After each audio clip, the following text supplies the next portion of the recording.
Hi, everyone, and thanks so much for having me. Now, I hope you're all doing really well. It is, as you all know, a kind of a year into lockdown, and I know that I've sat through far too many lectures on Zoom. So what I'm going to try and do is be relatively interactive, which is going to require your involvement, and we're going to have a discussion, which I will,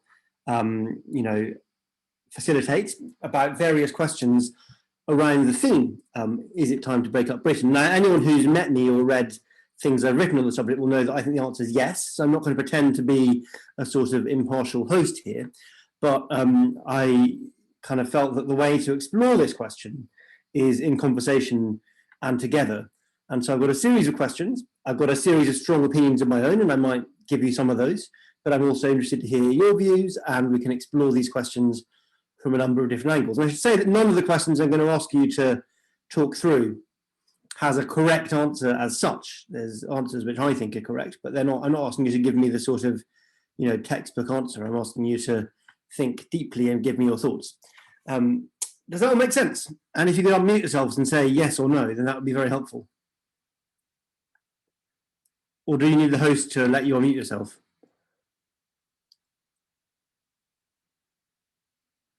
I think maybe we've got a technological problem where the host needs to. I'm unmuted. You're unmuted. Yeah. Anyone else? I'm unmuted. Fine. And I'm unmuted. Me too. Great. Someone from Ray is saying they can't unmute.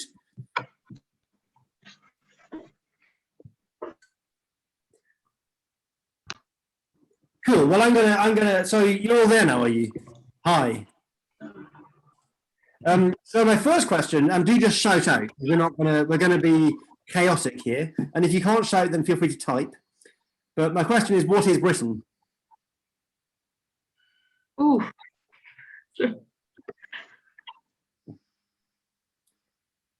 So you should all be able to unmute. Who wants to go first? What is Britain? It's a concept we talk about in politics often. Britain. Can anyone tell me what they think it is?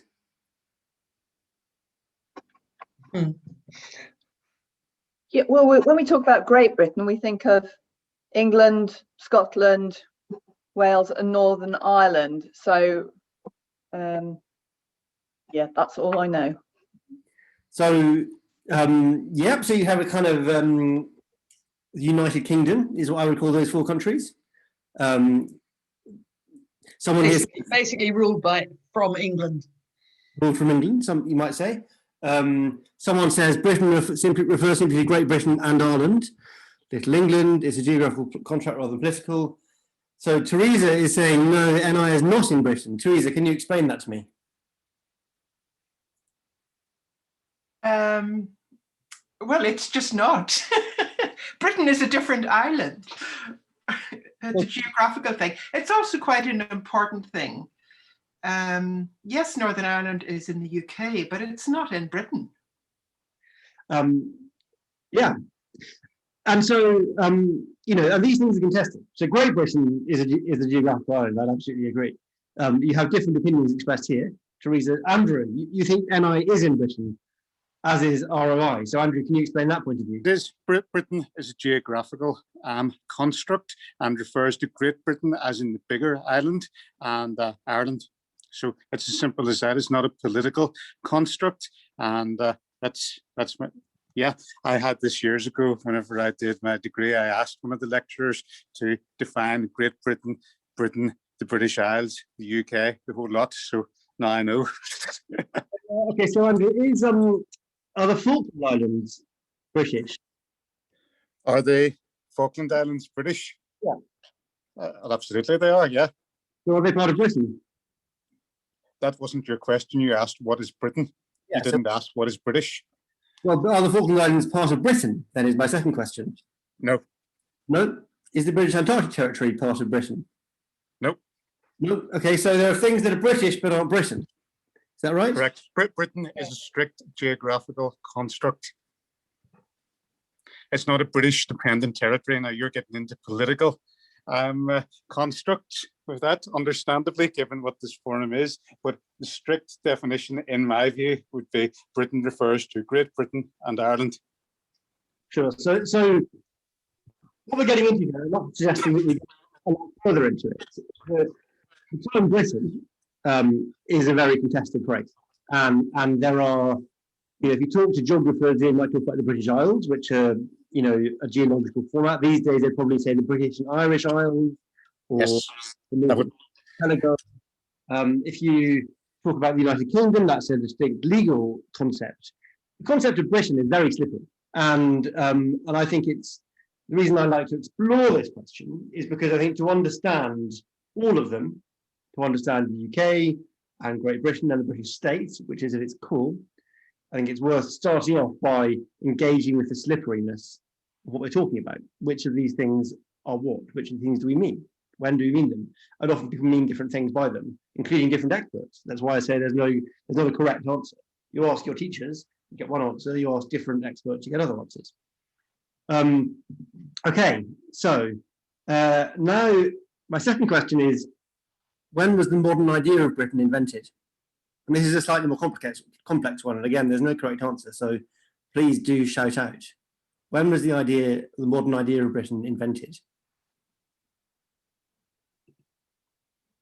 Anyone? That's a hugely contested question. I think I could have my own opinion, and I think maybe everyone on this call could cut me to you could all cut me to shreds. On that, I think the modern concept of Britain is maybe Victorian, maybe. Okay, so, Sonia in the chat says 1707. So what happened in 1707? The Act of Union between England, the Kingdom of England, and the Kingdom of Scotland. Can we have Sonia? What would you say? Sorry? Sonia, you say it's 1707. So what? You're on the bus. Okay, so Joe O'Donnell, do you want to tell us why you think it's 1707?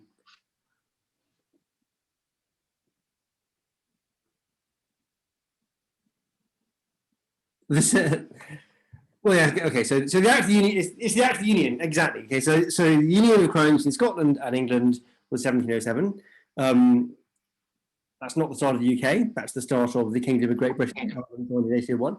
Of course. Anything else? Anyone else got any other assertions as to when so Peter McCall is saying the Union of Crowns, of course, was 1603. So I mean the Act of the Union of Parliaments was 1707. Anyone else? When was the modern idea of Britain invented?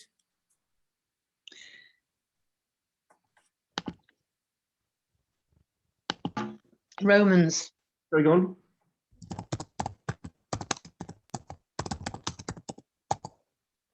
So Kavanagh says, speaking of the Canadian, Britain developed as a concept of empire. So okay, and we've got Mairead saying the Second World War. So Mairead, do you want to jump in if you can and tell us what you mean by the Second World War?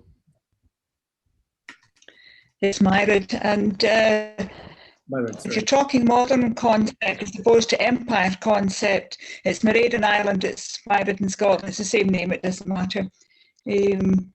Yeah, the modern concept I would have said was after the war, when the empire stopped being such a big thing. But it depends on your view.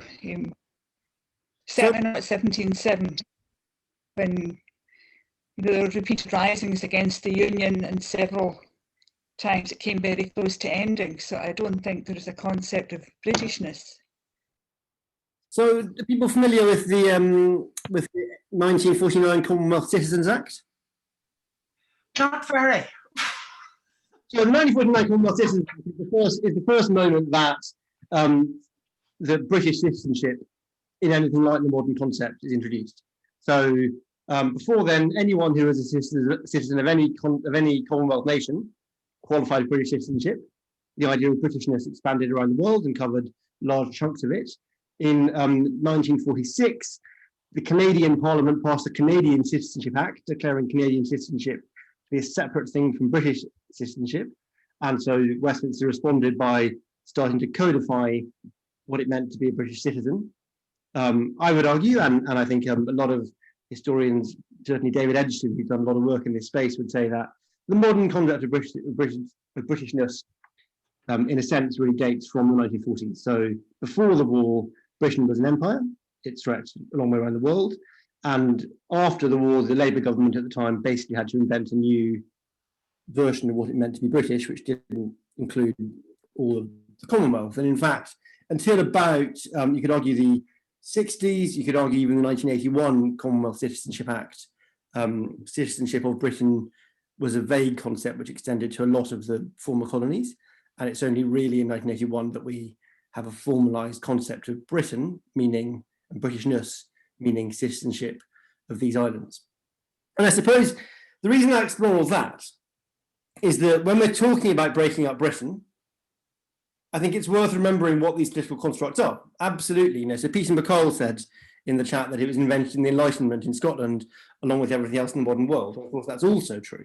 It's absolutely true, as lots of you said, that Britishness was an imperial construct. The idea of Britain was, born through the colonies. It was a global force which now locates in this geographical space on these islands. It's a, it's a complex idea which intertwines all these histories. But I would certainly argue that what we think of as Britain now, and particularly the sort of, you think about in the last week, we've seen this kind of flag waving, this insistence that government buildings across the UK have the Union flag on them as some kind of homage to the past.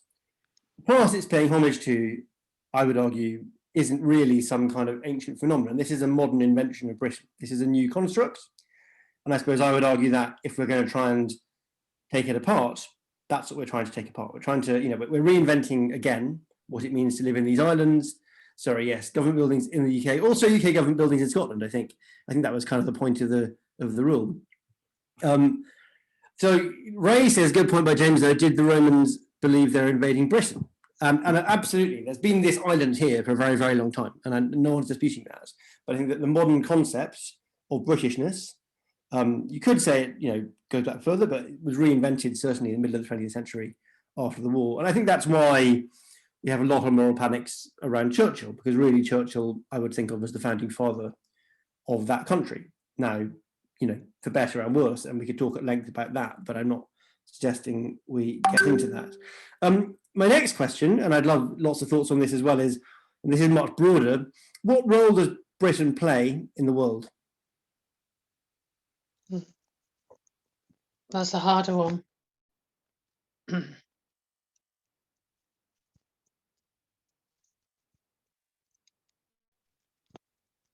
Anyone? You don't have to give a comprehensive answer. So Peter says laundry for dirty money. Peter, do you want to jump in and tell us what you mean by that?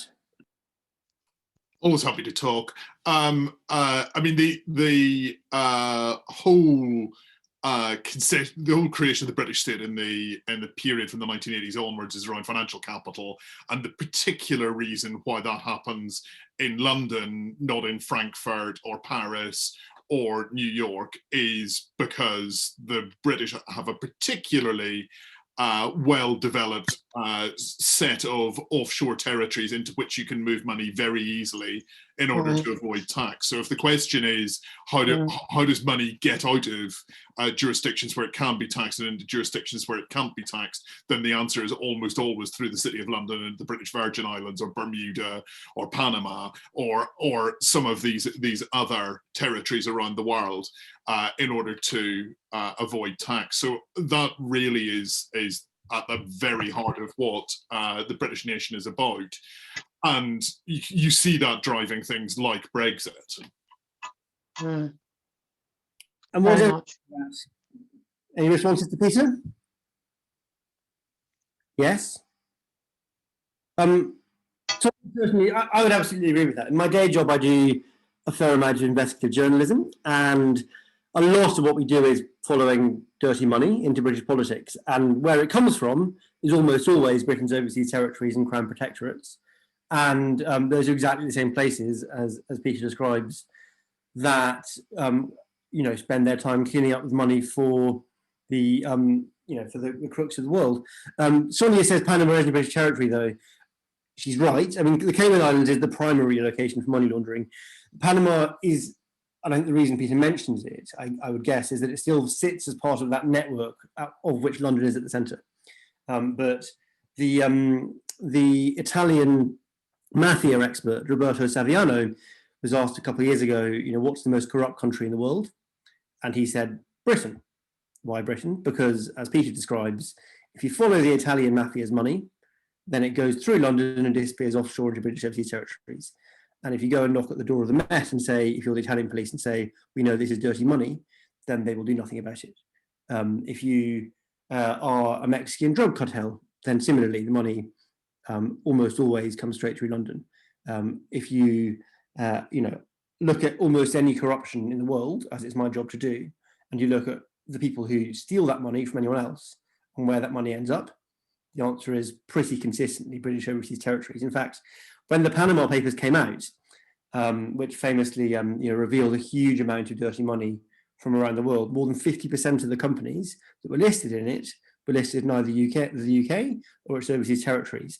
And interestingly, the second biggest location for those places was Hong Kong, which of course was until 97 a British overseas territory and still, in a sense, plays much of the same cultural role. So Neil is saying, why, Peter, it's a slush fund conduit, but it is still a community of people, many of whose men go to football internationally and women who bear a new generation time after time. That's absolutely true. I'm going to come back to a point that someone else made earlier, but Neil, do you want to jump in and say that? Do you want to talk about that? You caught me slightly on the hop. I actually agree. I sort of agree with Peter in a very profound sense, without sort of having done the legwork in research. But intuitively, that's what the dynamic feels like, and that's of great concern at the moment, because in the uncertainty of new trading patterns and developing trade relationships with people as far away as you can go on Earth. It's the Pacific, the South Pacific. It leaves the question of the identity of Britain and England within Britain as itself carries a flag of uncertainty. I don't have a whole lot to observe on that. But I'm concerned. I love England. My first job was in England. And I've been in England at least 20 times in my life, always as a visitor. And I'm taken by the land, I'm taken the beauty, I'm taken by most English people. And my grandmother was a school teacher in the northeast in the Newcastle on Tyne area, and had also gone to school there from a poor family in the east coast of Ireland, and so an affection arises from that as well. And so Robert, so thank you for that, Neil. Robert, you say those aren't mutually exclusive. Can you jump in and explain what you mean by that?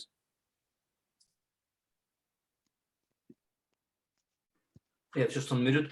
Yes, the point about what Neil was saying is a slush fund conduit. But still a community of people, and that's what countries are. They're not just their governments. They are people, working class, middle class, all kinds of people working to. So to say that Britain can be a slush fund conduit isn't damning Britain and damning everyone in Britain. But I think people need to look at the reality of what's going on.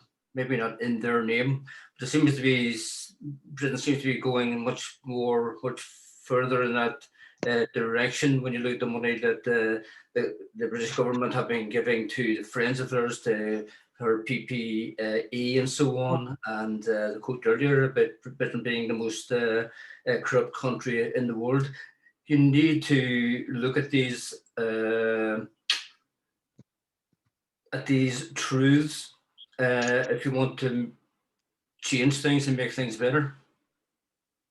Thank you, Robert. Absolutely. And for me, the point you make there, Robert, is right at the core of British politics, and Neil and Peter, that in a sense, for me, the central tension of the British state, the concept we'll come to in a bit more, is that on the one hand, you look at the financial flows, you look at the money involved in running it, but you look at its economic impacts in the world. It is a state whose main activities and beneficiaries are as described. They're defending the plunder of the world and allowing it to be laundered through their tax havens. On the other hand, it's an archipelagic nation with lots of people in it who are mostly lovely and who deserve good governance and to be able to live together in harmony. And I think that often the tension between those things is what tears British politics apart. We have another point above, and I'd love to come back to that as well. It was so who was it that said arms dealing? I'll jump in. Me, sorry, there was difficulty unmuting there. The UK is a massive supplier of arms to all kinds of countries around the world, some of whose records that the government publicly criticises, but there's no problem selling arms to nevertheless. Yeah, absolutely. The bombs killing civilians in Yemen were made in Scotland, I believe. Yeah, and again, I think that we need to, so we look at, what is, you're absolutely right, is a major British industry and very heavily supported by the state. So the arms trade couldn't exist in Britain without a huge number of sort of export guarantees and loans given by essentially the Foreign Office. And diplomatic support from the Foreign Office. As you say, Saudi Arabia is a major client of BAE Systems. That doesn't happen without massive interstate relations. But again, you have this intention, don't you? You can say that you think we're a country of doing that. So before we move on to this question, what role does Britain play in the world? Anyone else have anything to say on that?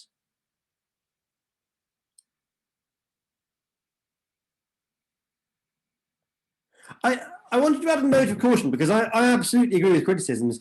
I think it's also important to say that there's a whole lot of other stuff. Britain is a major cultural exporter. TV show formats are one of the main things that Britain sells to the world. Now, I'm not saying that's a good thing or a bad thing, but most people in the world's experience of Britain is through English language culture that they often enjoy and sometimes hate. The elites of the world use the British education system enormously to educate their children. You look at who goes to Eton these days, and we're educating the children of the Russian oligarchs, etc. Britain also is one of the world's biggest contributors to global aid budgets, and some of the work it does is bad, but a lot of it's very good. And so, it's important to see the whole and to see this battle between institutions. I think I don't want to, pretend that the good things don't exist alongside the bad. But I think that we spend a lot of time talking about the good and very little discussing the bad. So my next question, talking about the bad, is who runs Britain? And again, there's no one answer, but do jump in.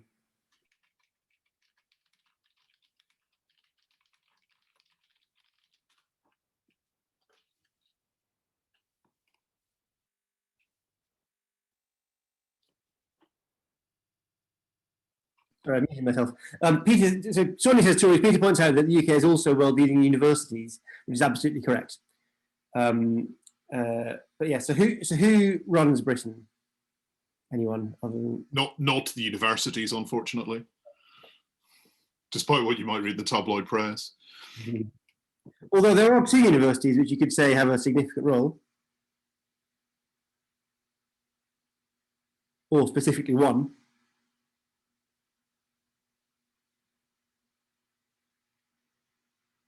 Anyone? Civil service carries out policies enacted by government and assemblies. Okay, so let's start with the civil service. When was the modern civil service founded? Anyone? When and why? So Yvonne talked about the civil service. Do you want to jump in and give us a quick summary of what the civil service is? It's a hell of a lot of things. It's Department of Agriculture, community. I mean, just a massive range of things that affect all our lives.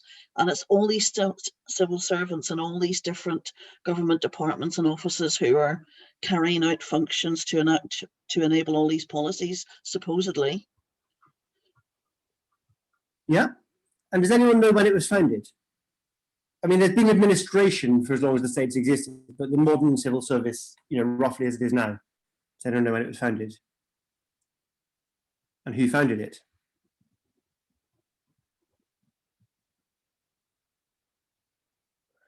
I would assume the modern civil service is a creature of empire. You are absolutely correct. So, and I keep saying Mairead, and you already corrected me once, and I would keep getting it wrong again. It's Mairead.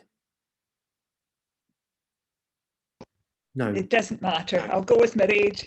Sorry. It's the same name. Say it's just difference between Irish and Scottish Gaelic. Fine. Sorry about that. So you're absolutely right. It was a creature of empire. So the civil service was founded in 1853 by the Northcote Trevelyan report. Now, do any of our maybe more likely Irish friends know who George Trevelyan was? Sorry, Charles Trevelyan, rather, his father, who Charles Trevelyan was. Contentious figure in Irish history.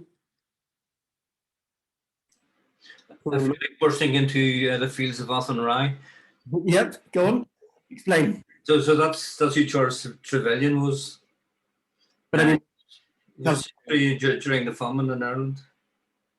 Yeah, so Charles Trevelyan was the British civil servant and British colonial administrator who, among other things, is notorious for just being responsible for the governance of Ireland, describing the famine as a suitable solution to the population problem, and mismanaging it in such a way as to, make it a lot worse. And some people have accused him of genocide as a result. He's also the person who founded the civil service in the Northcote Trevelyan report, along with, I can't remember his first name, but Stafford Northcote, later to be Chancellor of the Exchequer. And the basic reason, as I understand it, was that during the 19th century, there was an increased expansion of the franchise to men who were increasingly working class, as they demanded the vote more and more. And essentially, as well as bringing in a kind of formalization, which, so things like civil service exams and so on, which you might say is a good thing, a lot of what they were doing and the explicit purpose of the time was to ensure that working class people in the country couldn't have, the revolution they were afraid of.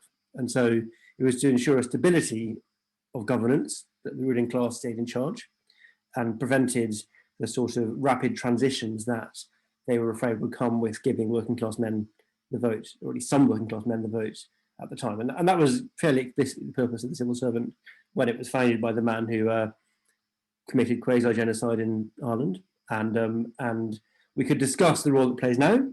It's complex again, and again, I think it's important to embrace the nuance, but I think it is also worth remembering that history.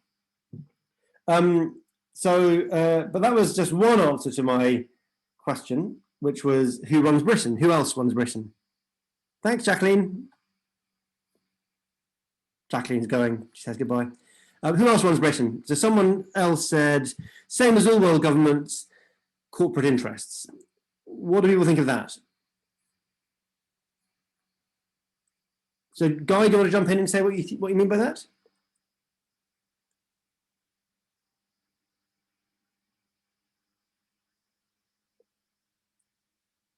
I'm going to give you a minute, Guy, to unmute. Hello? I can hear a kind of faint voice in the distance, and I don't know if you're trying to jump in, Guy, or not, but until I can hear you, I'm going to see if anyone else wants to see what you mean by that and see what they think about it. Is it fair to say corporate interests are on Britain? Yeah, it feels like that sometimes. Yeah. Definitely. Yeah. Anyone else? I think the interesting point here is like every other country, because I think, without wishing to quote Russian literature, Britain is run by corporate interests in a very, very particular way, and they're particularly financialized interests.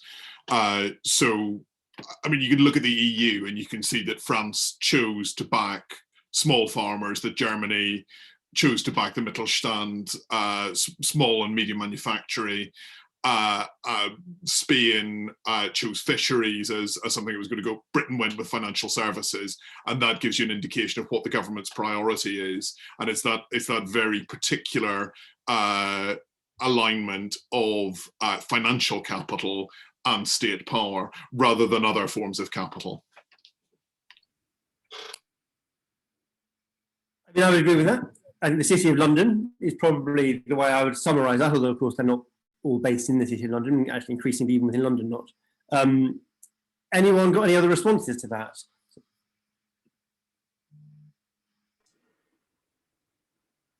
Neil, you say... Yeah, maybe it's a more important question than who runs Britain, but for whom is Britain run?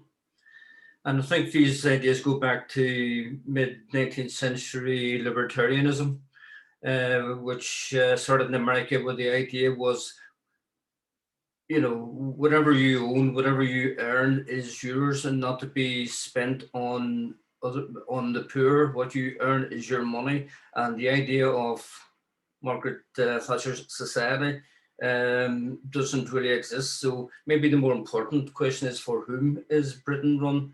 And it seems to me that, you know, we're living in libertarians, right? We're being run by a libertarian group and by libertarian ideas, which seem to be in the ascendancy now. And as I say, I do think it's more important to ask, for whom is Britain governed? I think that's a very important question, and I think you make the point well. Can I ask another question relating to that, but also relating to the corporate power question, which is, if you think about the fact that we've had more prime ministers who went to Eton than went to comprehensive schools in British history, how does that old class system interrelate with corporate power and the city? Would anyone say? Because I could, you know, I got the response corporate power and I don't disagree with that, but I could equally easily have said it's run by posh people. And I think that's an equally valid answer. And so how do those two things interrelate, would people say? What's the connection? Or tension? Adam, is it about landowners and lords and people in the House of Lords and the unelected chamber and the Constitution and people who have that privilege do not want it taken away from them, and so they will use whatever things they can to retain it? And that'll be land laws, it'll be taxation laws. Yeah, I think you're right, Red. I suppose the way I would put it is that, you know, as is the case in different countries to different extents, the country is run by a sort of coalition of different bits of ruling class. And as Peter described, I think I'd argue the biggest of those is the City of London, the financial interests. I think there's also a very significant cultural importance to their allies in what you might call the more traditional ruling class, sort of the people you describe, who we can think of through some institutions, so public schools, and I've said a university before, I meant of course Oxford, which has, you know, been where most British prime ministers have gone. You know, there are only 5 universities in the UK which have produced a prime minister. For example, so, you know, given how many there are in the UK, I think that's always extraordinary, but most have gone to Oxford. And I suppose, and I'd love people's thoughts on this, you know, what, if you're thinking about the cultural relevance of those institutions and those people and how that ties into Britishness and how they've allied with financial capital, often including working in the world of financial capital, although often not. How do you think that alliance plays out? What's going on there? Anyone?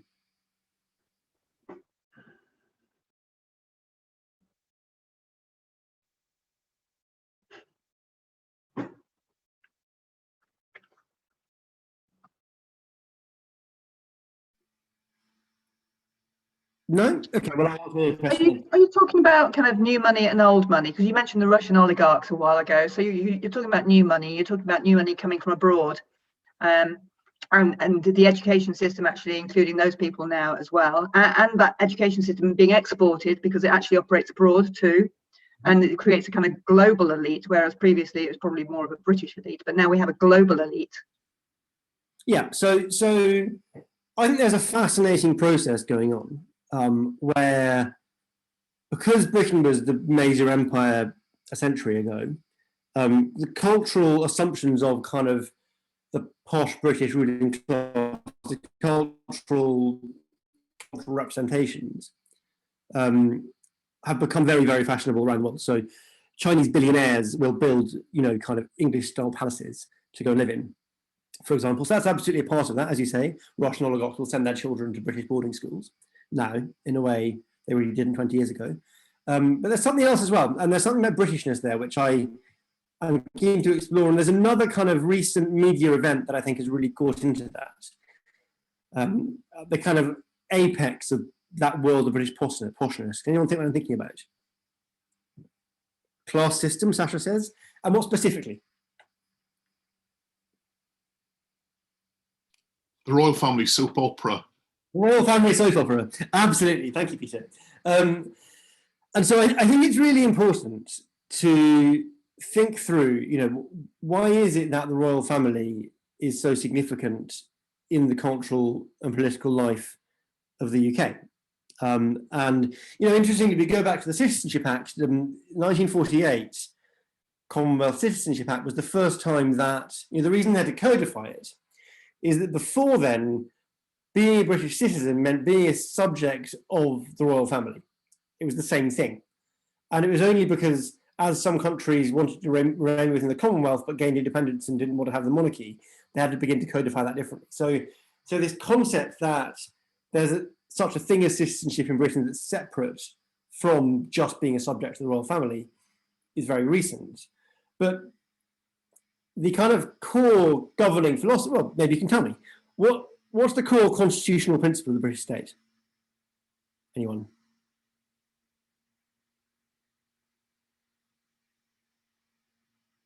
Who has sovereignty in Britain?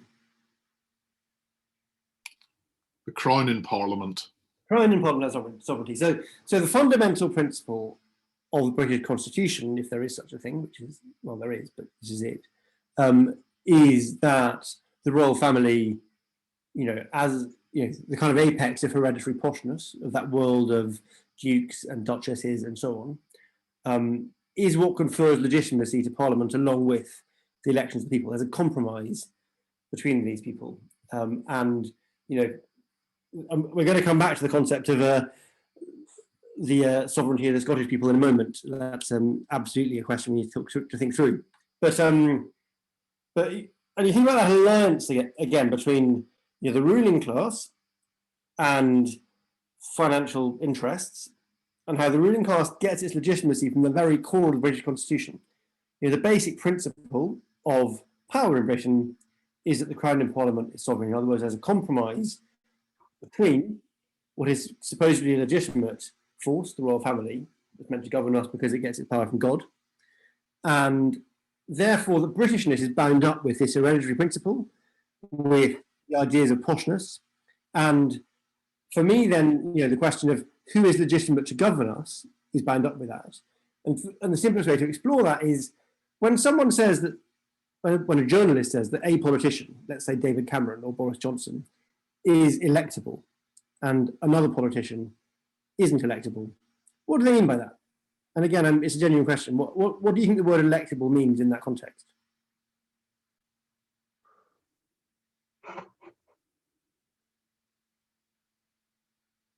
And do jump in, anyone. What does it mean for a politician to be electable, as declared by the media?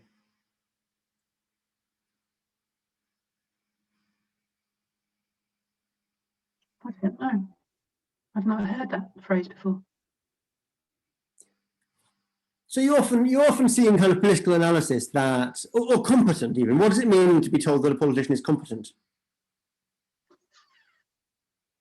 Who is it that journalists take seriously as politicians, and who is it that we're told to laugh at, to mock? Why was David Cameron treated as a seriously prime ministerial, to use another word, where someone like Ed Miliband wasn't? What's the difference between them? So we've got various answers here. So we've got representing establishment values, isn't it? Well, the most extreme version of who wasn't seen as credible would be Jeremy Corbyn more recently, wouldn't it? Yeah, or Jeremy Corbyn, say. So Jeremy Corbyn, anybody who challenges the class interests, I would say. very So, explicitly. I think it's slightly more complex than that. And I mean, perhaps it's because I've followed Gordon Brown very closely, who's a very serious person with a very substantial track record, but was not taken seriously in a way that Boris Johnson, who's a very insubstantial person with a particularly poor track record, is taken seriously. And he's taken seriously, I think, because of his class and educational background. So Gordon Brown went to a comprehensive school in Dunfermline. He went to Edinburgh University. His doctorate's from Edinburgh University. He was never at Oxford, whereas Boris Johnson trod the classic path from Eton to Oxford to being serious. Whereas Gordon Brown, and if you look at, there was a point at which Gordon Brown was kind of campaigning to become head of the IMF when Christine Lagarde was appointed. And there was a massive campaign in the London press to say that he was a joke.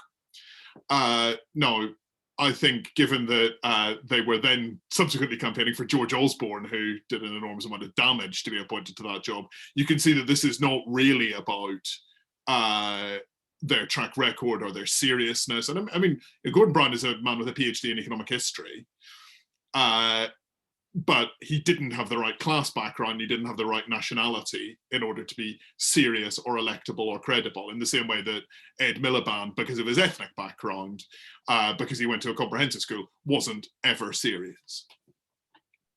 Yeah, and I think that I agree with that, and it's important to remember that that idea that we are governed by the ruling class is baked into the core constitutional principle of the British state, that the Crown, the head of the royal family, the head of the House of Windsor, in Parliament is sovereign. The British state is a compromise between the hereditary principle of the ruling class and the idea that everyone else gets a vote. Robert says, and I think this moves us neatly onto the next stage of this and where we're going in the future, it's the showbizzing of politics, celebrity, rather than substance. So Robert, can you tell us what you mean by that?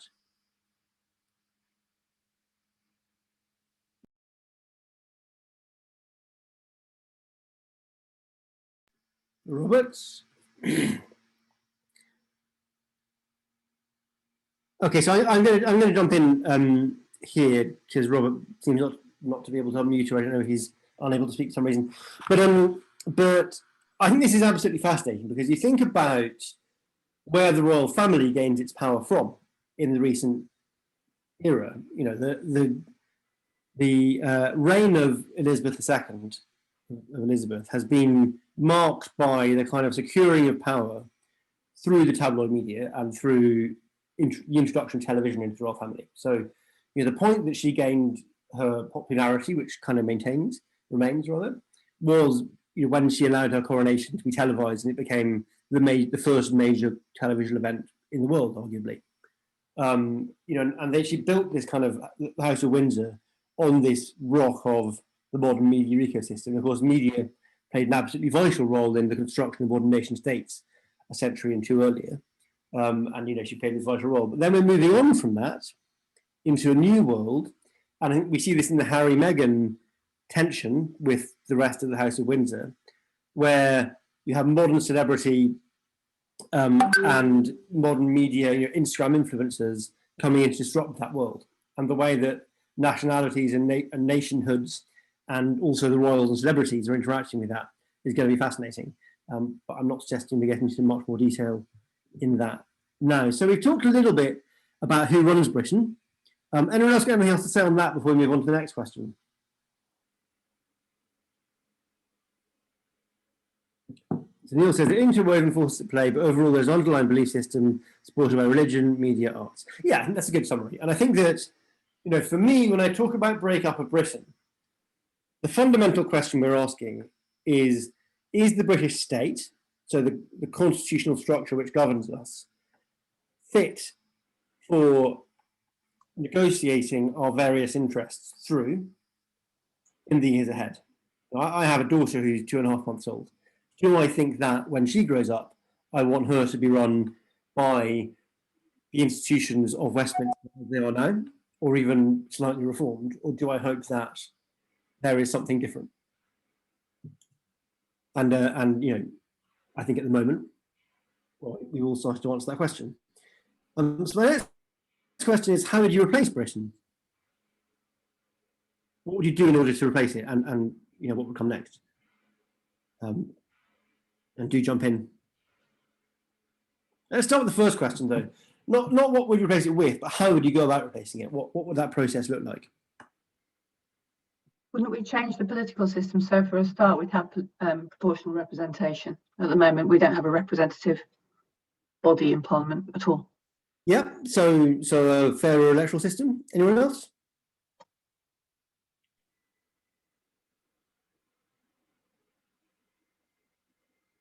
What are the obvious major processes that are going on at the moment which are quite likely to unleash this conversation? Well, the Queen will die. The Queen will die is one, absolutely. Anything else? So I think there's a promise that was made with Brexit that things would go back to some point in the past and people could have their vision of what the good times were. And those good times are mutually totally incompatible because it's either the empire or the post-war consensus. And you can't have both of those. And I think there's going to be a reckoning at some point when one of those doesn't come about, or as I think is quite likely, neither of those come about. I mean, I think the empire fantasies are, there's absolutely zero chance of that happening. So I think there will be people very upset that they haven't been put back in charge of India. I absolutely agree. I suspect that there's something likely to happen or begin to accelerate sooner than that in the next month or two. Neil, so Scotland leave, Northern Ireland too, later economic reality requires genuine democratisation, and James says referenda. So Neil, do you want to jump in and just say just talk us through that?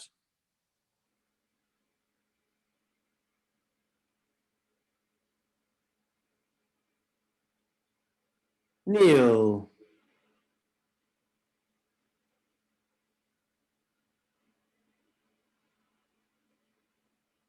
No, so I'll do it. So May we have elections to Scottish Parliament, where it's very likely that there will be a majority of MSPs elected from the SNP and Greens, which are the parties which are in favour of Scottish independence, which means that we're quite likely to see over the next month or two a significant intensification of the debate around Scottish independence.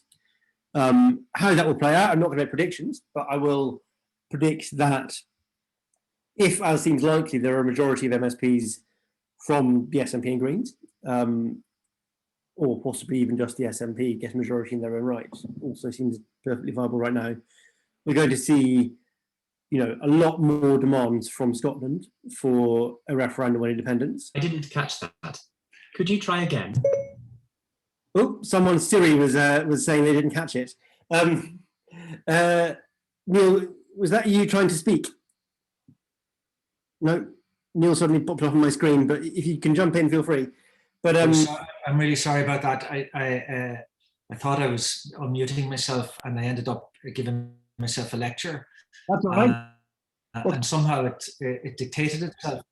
I mean, essentially, Scotland may leave, Northern Ireland may leave.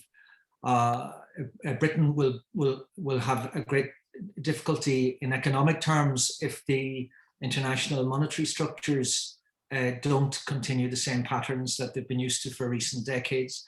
And there will be, England or Britain will be forced then to attend to genuine participative democracy. I mean, there was one in the whole virus process. I think Andy Burnham is the name of the chair of the Liverpool area council, or Manchester. Please forgive me, people from Liverpool or Manchester, and intervened to change some of the recommendations and criteria that were being exercised to deal with the virus. That seems to be very effective. So increased local democracy is an aspect of participative democratization, but also the democratization of money and resources. So that's a scenario. Yeah, so I think absolutely that, you know, with the Scottish elections coming up, we're definitely going to see a significant intensification of the debate around independence in Scotland, as, you know, COVID lockdowns relax and people look at what's happening in Northern Ireland because of Brexit. I suspect that conversation will intensify there as well. Polls currently show that if there were another referendum in Scotland, it would be a yes vote, or likely be a yes vote. Polls in Northern Ireland are showing that where there was, you know, so 10 years ago, it was about 65% support for staying in the UK. What's happened now is that you've got about a third support for United Ireland, about a third support for staying in the UK, about a third of people say they don't know, which means that there's a huge amount of space for debate and change. And actually polls in Wales are showing, although still majority support for staying in the UK, they're showing a kind of significant increase in support, the highest ever levels of support for becoming independent, to a point that it's now kind of similar to support for levels of independence in Scotland before the 2014 referendum, which you know, makes it perfectly plausible within a decade we'll start to see that process. We're having a bit of debate in the chat, which I'm not going to summarise, about whether, you know, Scotland, Wales, etc., how big they are, etc. But Yvonne does make an interesting point there, and Yvonne, if you want to come in, then please do, about how people in the north of England and Midlands get shafted. So if you could jump in and just talk us through what you mean by that, and we can discuss it, that would be great. Well, I just feel it's a great irony that us so-called outliers in our wee regions were burdened with these pretty massive assemblies and endless MLAs and all that. And yet England has an absolutely massive population and really nothing for the people in England. So I would see any sort of transformation of these islands involving a big change for England, never mind us outliers. Absolutely. And so for me, you know, I'm not that you guessed my accent, but I'm Scottish, and of course I'm interested in Scottish independence. But at the centre of any debate about the future of the UK is England and what happens with England. And for me, it's England which suffers the most from the current structures of government. You know, the as you say, the poorest part of the UK is in fact the northeast of England, along with West Wales and the valleys. You know, the people of England have the least democratic power, the least representation. My good friend and colleague Anthony Barnett, who's just jumped off the call, wrote a book where he pointed out that the people who voted for Brexit were the bits of England, every single region of England outside London. And they're the same as the parts of the UK which don't have any level of government between their local council and Westminster. So London has its assembly, Scotland and Northern Ireland have Scottish Parliament, the Welsh Assembly. Wales narrowly voted for Brexit, but Welsh people, people who identify as Welsh, as opposed to English people living in Wales, or Welsh people living in England, for that matter, heavily voted to remain, or at least marginally voted to remain. You know, so the people who really delivered Brexit were exactly as you described, those people who, you know, feel the full force of the Westminster government without any mediating power. And so there's a serious question to ask about what is the constitutional future of England, and would England be better off without the British state? Matt Hanley says, I've always thought of the North of England as one of Imperial London's last colonial possessions. Matt, do you want to talk us through that? I had a feeling you were going to ask that. There's nothing really much more to say. That's, yeah, I think the way the North is treated by kind of London, by the Imperial Centre, London, you know, resources flow from the North, as it did from the Empire into London, towards the wealth of London, doesn't necessarily get shared back. And as you rightly pointed out, the poorest areas in England are in the northern regions. So yeah, I've always. I'm from Liverpool. I remember what Liverpool was like in the 80s and the 90s growing up. You know, we have Thatcher's managed decline. She was ready to just abandon the whole city. And and so I just my view of the English state is that the North has more culturally, socially, politically, we have more in common with the Scots than we do with like Kent and the home counties. And I think London kind of treats us in much the same relationships, in the same dynamics. That's all, really. I mean, I would agree with that largely, and I think that the way I would see that is that, in a way, the British state is pretty terrible at managing the country in the interest of anyone other than mostly the British ruling class, and as we've discussed, a sort of emerging global oligarch class now as well, and that the people who are the primary victims of that live in England because they don't have anyone else to stand up for them. Whereas those of us in Scotland at least have some mediating force, people in England really don't. And so you want to understand what it's like to be governed by the British state and not be required for the financial interests of the City of London that Peter talked about before. Then you should talk as Matt describes, to the people of Liverpool, for example, and it gives you a strong sense of what it's like.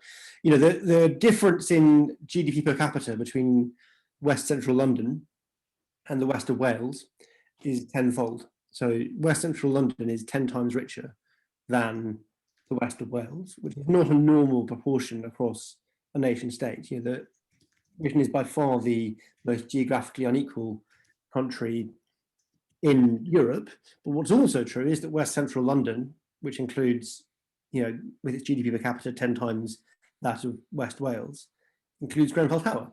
And so you see massive inequality within that as well. And again, an unusual level of inequality. Although what's happened in the last couple of years, I think is worth exploring as well briefly. And then I'm going to have a chance for any other comments, then I'll probably wrap up. Although, can the host remind me what time we're finishing? Because I don't want to, shortchange you all. But in the last couple of years since Brexit, we've seen this kind of amazing phenomenon where the EU has kind of ridden in to shut down the tax havens from which Brexit was funded in the first place. But at the same time, places like the Netherlands have tried to replace Britain as kind of a centre for money laundering. And so, in a sense, you might say they shot themselves in the foot. And so there's a question about what comes next. And I think that process is going to be fascinating to unfold. And, there's going to be positive and negative dynamics within that in the coming decade or so. But I also think we're going to see, particularly in the coming summer, an increasing unleashing of anger at the British state. And I think how that plays out, particularly, in the context of Brexit, in the context of demands for a new Scottish independence referendum, in the context of, an increasingly attractive attempt to unite with Ireland, Ireland no longer being the sort of conservative backwater it was seen as 20 years ago, I think is going to certainly be a fascinating process. Now, it says that I finish at 2, so that means we're at our time, but I'd be very keen to hear some final thoughts from other people. So anyone else?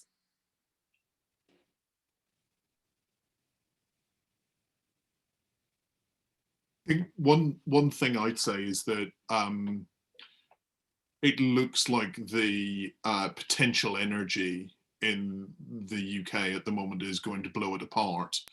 And what I think is a really important question for us is how can we do that in a way that doesn't lead either to violence or to decades of unhappiness about what has happened.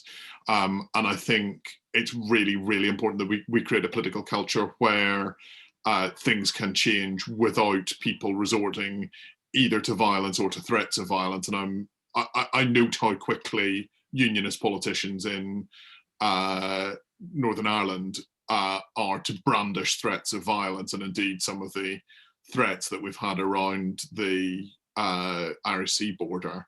And I think it's really, really important that we do the things that need to be done to make sure that that the lid doesn't blow off this, and that we have a happy separation rather than one that is more problematic.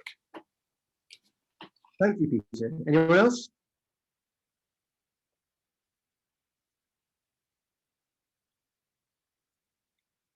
And I don't want to put pressure, but I'm very aware this is a very male-dominated discussion. So, any final thoughts from any women among us?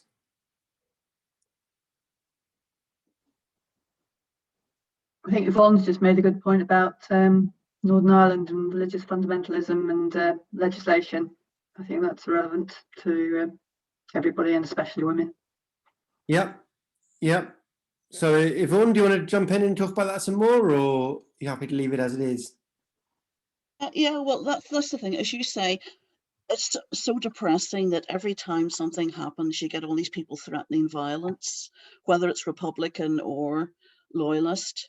And the same thing with religious fundamentalism affecting legislation here. It's all just so depressingly, boringly, monotonously repetitive and familiar. So, you know, that's why I think our assembly is just so shocking.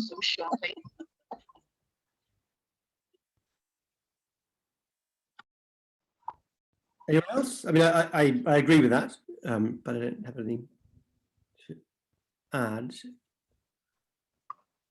I mean, I think Northern Ireland's a particularly unique case.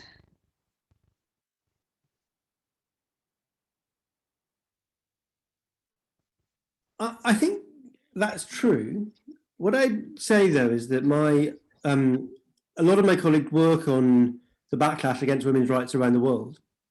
And I spent a lot of time last year and the year before when such things were allowed, traveling around Eastern and Central Europe and also kind of going to ultra-conservative conferences in Italy, sort of undercover. And I'd say that there is a very strong movement of fundamentalists and conservatives driving a pretty bitter backlash against women's rights right around the world. And they're very keen to do the same in Britain.